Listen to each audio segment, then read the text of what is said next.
फिर दोस्तों बात कर लेते हैं कक्षा 12 हिंदी की। तो आप सबको पता होगा जो हिंदी साहित्य का इतिहास है उससे आपके बोर्ड पेपर में 10 क्वेश्चन पूछे जाएंगे।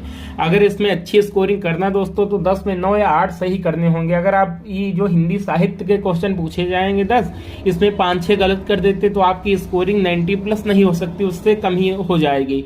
तो चलिए कुछ इंपॉर्टेंट क्वेश्चन मैंने लिया है, इससे जितने क्वेश्चन बन सकते हैं उनकी बात करते हैं। ये सब आप लिख के तैयार कर लेंगे, इससे 1-2 क्वेश्चन आपको बोर्ड पेपर में देखने को मिल जाएंगे। तो चलिए शुरुआत करते हैं। पहला क्वेश्चन लिखा आपको दिख रहा होगा कि हिंदी की प्रथम एकांकी है। तो आप सबको पता होगा जो हिंदी की प्रथम एकांकी है वो एक घूंट है। क्या है? हिंदी की प्रथम एकांकी हो गई एक घूंट हो गई। अगर इसके लेखक पूछ लें तो जयशंकर प्रसाद जी हैं। कौन है? जयशंकर प्रसाद। तो हिंदी की प्रथम एकांकी क्या हो गई? एक घूंट हो गई। इसके लेखक हो गए जयशंकर प्रसाद हो गए। अब अगला क्वेश्चन आपका इंपॉर्टेंट, अतीत के चलचित्र रचना है।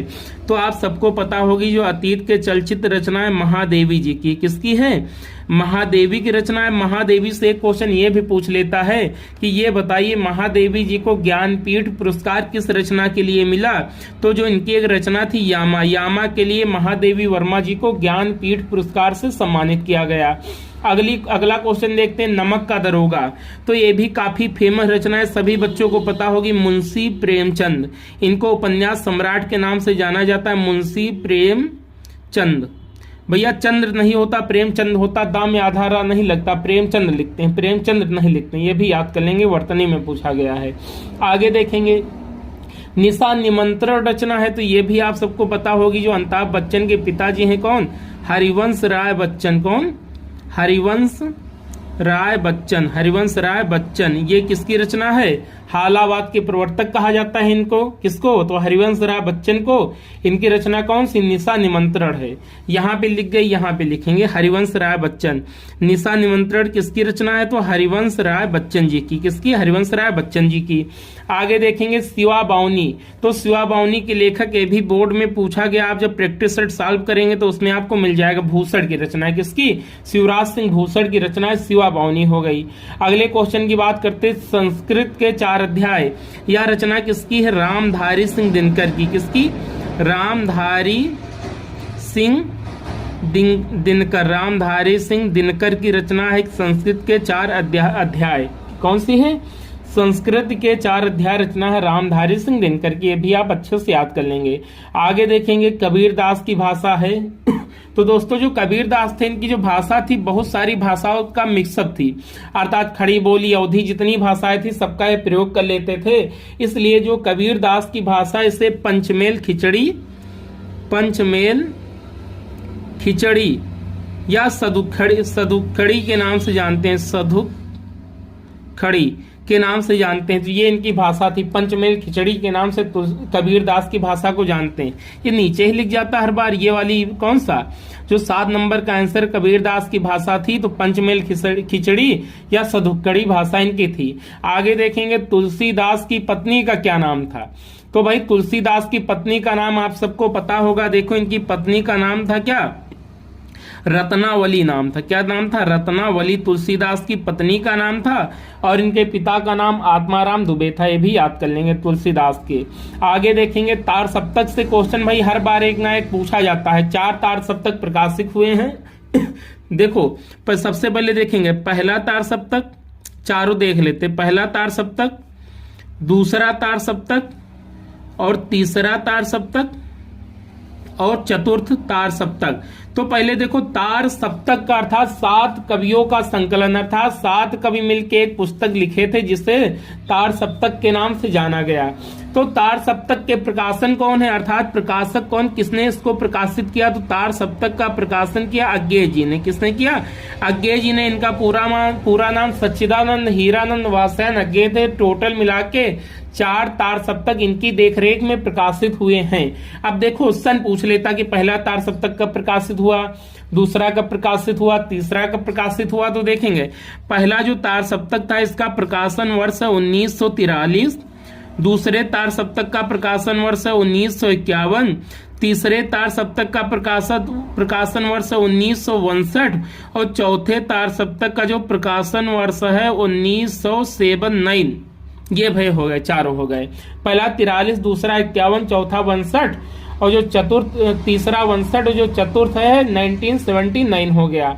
आगे देखेंगे, देखो आप दो कहानी याद करके जाइएगा, एक बलिदान जाइएगा, एक जाइएगा पंचलाइट। भैया कहानी उसमें पूछा जाता है ना सारांश लिखने को, तो आपकी दो कहानी से एक फंस जाएगी तो दोनों याद कर लेना। इसमें पूछा है पंचलाइट कहानी के लेखक कौन है, तो आप सबको पता होगा क्योंकि आप कहानी तो तैयार किए ही होंगे। तो फरीश्वर नाथ रेणु जी, फरीश्वर नाथ रेणु जी इसके लेखक हैं। और एक कहानी शायद लाटी जो शिवानी वाली, तो दो तैयार कर लेना, एक लाटी शिवानी की तैयार कर लेना, पंचलाइट तैयार कर लेना, या बलिदान और पंचलाइट तैयार कर लेना, बस इतना तैयार कर लेना, एक कहानी मिल जाएगी। अब जैसे आप पंचलाइट तैयार करेंगे तो कुछ इसमें कहानी का मैं सार बता देता हूँ।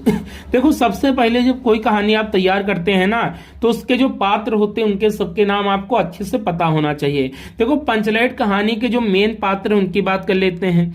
एक महतो टोली हो गई, कौन सी टोली हो गई, एक महतो टोली हो गई, एक हो गई राजपूत टोली, कौन सी हो गई, राजपूत टोली हो गई। इसके बाद हो गए गोधन हो गए, सबसे मेन जो इसमें थे ना, इसका अगर देखा जाए डायरेक्टर गोधन जी हैं, गोधन हो गए। एक हो गए मुनरी हो गई, कौन हो गए, मुनरी हो गई। एक सहेली उनकी कनेली हो गई, कौन, कनेली। कहीं पे रा मिल जाता, कनेरी लिखा होता, लेकिन अच्छी जो बुकें ऑथेंटिक बुकें हैं उसमें कनेली ही मिलता है। आगे देखेंगे और कौन हो गया, कनेली हो गए, गुलरी हो गए, मुनरी हो गए, मुनरी काकी, गुलरी काकी की बेटी मुनरी, हाँ मुनरी हो गई। इसके बाद सरदार हो गए, कौन हो गए, सरदार हो गए। इसके बाद कौन हो गए सरदार की बात भैया कौन हो गए, तो छड़ीदार हो गए, कौन हो गए, छड़ीदार हो गए। और ये बताओ दंड जुर्माने के कितने पैसे जमा होते, 15 पैसे जमा होते, अर्थात 15 रुपए जमा होते हैं। और 10 रुपए की पंचलाइट आती है, कितने की, 10 रुपए की पंचलाइट आती है। और 5 रुपए की पूजा की सामग्री आती, पूजा की सामग्री आती है। और सरदार ने जब गोधन, पहले गोधन आता है, गोधन किससे पंचलाइट जलाता है, तो आप सबको पता होगा कि गोधन सबसे पहले मांगता है केरोसिन, क्या मांगता है, केरोसिन। और केरोसिन के अभाव में गोधन ने बुद्धिमानी पूर्वक किससे जला दिया, तो गरी के तेल से, किससे, गरी के तेल से, गरी के तेल से या नारियल के तेल से पंचलाइट को जला दिया। और जब पंचलाइट जल जाती तो उनका स्टेटमेंट क्या होता सरदार का, गोधन तुम्हारा साथ खून माप खूब गाओ सलीमा का गाना। फिर रात के खाने पे उनकी जो दादी होती हैं गोधन को इनवाइट करती हैं। ये सब चीजें अच्छी से लाइन टू लाइन आपको पता होनी चाहिए।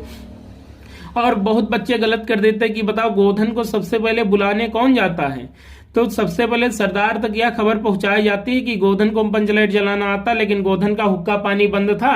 तो गोधन को बुलाने सबसे पहले जो काकी को भेज देते, काकी नहीं जाती हैं, सबसे पहले जाते हैं कौन, गोधन को बुलाने सबसे पहले जाते हैं छड़ीदार जाते हैं, कौन, जो सरदार होते हैं उनके जो असिस्टेंट होते हैं ना, छड़ीदार, छड़ीदार जाते हैं। लेकिन छड़ीदार के कहने पे गोधन नहीं आते। फिर मुनरी काकी, उसको गुलरी काकी है कि मुनरी है, मुनरी का, हाँ गुलरी काकी, गुलरी की बेटी मुनरी, उसकी सहेली कनेरी, हाँ। तो गुलरी काकी जाती है, गोधन को बुला लाती, गोधन ने बुद्धिमानी पूर्वक पंचलाइट को जला दिया। तो ऐसे सब अच्छे से याद करेंगे दोस्तों। और हिंदी में 90+ स्कोरिंग की जा सकती है अगर आप जो ग्रामर पोर्शन हो गया अच्छे से तैयार कर लेंगे, हिंदी साहित्य के 400-500 क्वेश्चन तैयार कर लेंगे। और बाकी जैसे रचना है तो मुझे पता है इसमें कौन सी आएगी, आप सबको पता होगा, 2-3 याद कर लेंगे, उसी से आ जाएगी।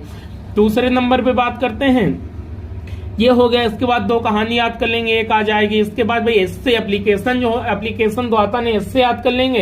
एस्से भी इन्वायरमेंट पे याद कर लेंगे, गरीबी पे याद कर लेंगे, और विज्ञान वरदान या अभिशाप इस पे याद कर लेंगे, आ जाएगा। तो दोस्तों अगर वीडियो अच्छा लगा हो, ऐसी वीडियो आप चाहते हैं तो कमेंट करिए।